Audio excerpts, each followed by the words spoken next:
before the quarterback situation kind of gets ironed out? I really haven't thought about that much. I mean, because we have a lot of guys coming in, especially with the signing class we have. We have a lot of guys who can come in and play right away. And I guess we're gonna have to find out in camp what's really gonna have to happen during the season. Do you have a preference of when you'd like for that to be kind of ironed out, or could you live with a two quarterback system if it came to that? Or I could live with it. I mean, as long as we winning, everybody happy. I mean, stats really don't matter to me. Like that 1,000 yards really didn't mean much to me. It's been great to have it. I mean, we wasn't winning it, and 1,000 yards really wouldn't have been much if we still would have had to end up with a losing season. It just would have been 1,000 yards. There's been nothing good behind it. Brandon, last year, you almost ran for 1,000 yards behind an offensive line that was patched up at some points throughout the season. This year, you're running behind an offensive line that some people think can be one of the best in the SEC, if not in the country. How does that make you feel going into 2011, knowing that you've got some guys up front that more than likely a lot of people think you're going to be able to count on the open holes? I mean, that's a great feeling. I mean, running behind guys. We got a guy transferred from Arkansas, Matt Hall. Matt Hall is like 6'8", 350. I mean, that's great on paper. I mean, the Matt can move. I ain't seen Matt play. I ain't seen all of them play. I ain't seen every offensive line we have play. And I can honestly say I feel better, way better about them now than I did last year. I mean, there was a lot of guys who didn't have no experience. They never played it down. And now at least everybody has at least 2-3 games under their belt. Everybody know what to expect. So, I mean, with this experienced O-line that we're going to have, it's going to be something very good to see coming out that backfield. Not just for me, but for Jeff, Enrique, anybody backfield. You've had an opportunity to work with all three quarterbacks and drills and everything. How tight do you expect this quarterback race to be when camp opens up? It's going to be very tight, just for the simple fact because Barry and Mackey are so much of the same quarterback, kind of running and gunning type of guys. But Zach keeps himself in the race because he has such a strong arm. So it's going to be a very, very tight race because all of them have a real strong arm. The only difference is Mackey and Bernetti can run it a little bit faster than Zach can. But it really doesn't matter because Zach's arm can make up for it. So, I mean, it's going to be a real tight race. Houston said that he liked what you've done in the offseason in terms of like leadership. What does he mean by that? What have you done? I haven't done anything special. It's basically making sure everybody's where they're supposed to be at that time. We have pass cut at 5:30. Everybody needs to be outside on the field at 5:30. We got weights at 7:30. We need to be outside waiting on Coach Decker for 7:30. That's basically all it's been.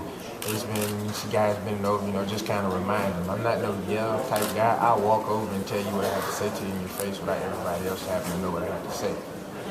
That's basically how I go about it. I don't have to shout your business out for you to get right. I mean, I can just come tell you, come on, get your hands off your knees, stand up, let's finish. And I mean, it's just as easy as me yelling from the other side of the field. So that's about, I just have a different approach on things. Brandon, Coach Dan Bolden made it pretty clear that he thought Mississippi was the Bulldogs.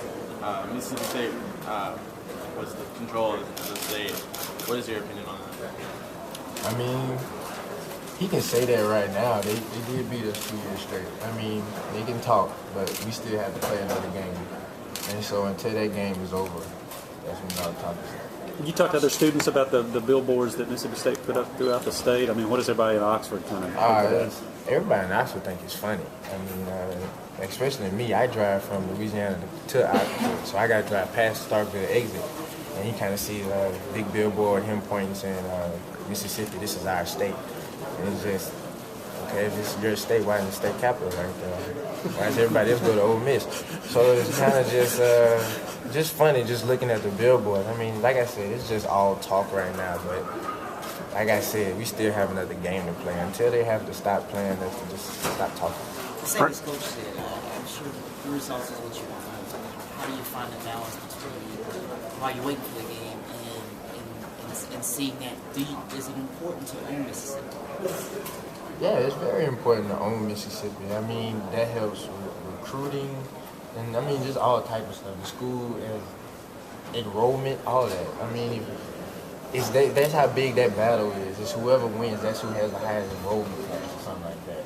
I'm not from there, so I really can't speak too much about it, but that's what I've learned from me being there the 4 years I've been there. That helps with recruiting and all type of stuff. Guys make that big decision on who wins out of Ole Miss and Mississippi State, and that's the last two teams on the line. They don't pick or who has the better uniform or I like the girls at this school. No, it's who won that last game. How did you decide to go to Ole Miss? How did I decide to go to Ole Miss?